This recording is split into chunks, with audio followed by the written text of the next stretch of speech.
Coucou, c'est Tiffany du blog du bonheur et des livres, j'espère que tu vas bien, je suis très heureuse de te retrouver dans cette nouvelle vidéo. Alors aujourd'hui je voulais te parler d'un exercice qui est très connu et qui est vraiment très inspirant, c'est faire sa bucket list. Alors la bucket list c'est lister toutes les choses que l'on voudrait faire avant de mourir. Et cet exercice je l'ai retrouvé dans le livre 3 kiffs par jour de Florence Servan-Schreiber. Et donc c'est très simple, pour faire cet exercice, il faut un papier, un crayon ou alors une note sur l'ordinateur.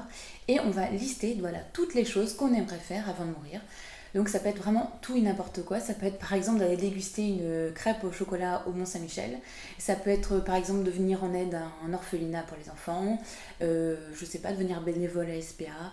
Ça peut être de gagner 1 million d'euros. Voilà, ça peut être toutes ces choses-là. Et donc pour que l'exercice soit vraiment le plus efficace possible, il faudrait lister 100 choses. 100 choses qu'on aimerait faire avant de mourir. Et donc c'est vrai qu'on va peut-être caler, moi c'est ce qui m'est arrivé, 100 choses c'était vraiment beaucoup. Et donc pour nous aider à faire cette bucket list de la manière la plus efficace, la plus inspirante possible, eh bien on peut se poser aussi cette question, c'est et si j'avais plus que 1 an à vivre, qu'est-ce que j'aimerais faire? Si j'avais plus que 6 mois à vivre, qu'est-ce que j'aimerais faire? Et là on va peut-être rentrer un peu plus dans ce qui est le plus important pour nous. Et on va pouvoir en lister 100. Qu'est-ce qu'on va faire après avec ces 100 choses? Déjà, on sera très inspiré, très enthousiaste. Et voilà, ça va peut-être donner un regain d'énergie dans notre vie si il y avait un petit coup de mou.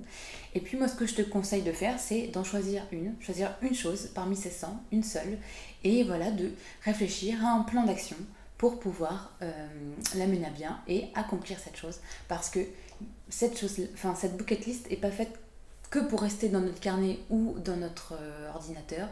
Voilà, elle est faite aussi pour être réalisée parce que c'est vraiment des choses qui nous tiennent à cœur. Donc voilà, tu en prends une et tu mets en place un plan d'action. Si tu as besoin d'aide, n'hésite pas à me laisser un commentaire, on verra ça ensemble, ça me fera plaisir.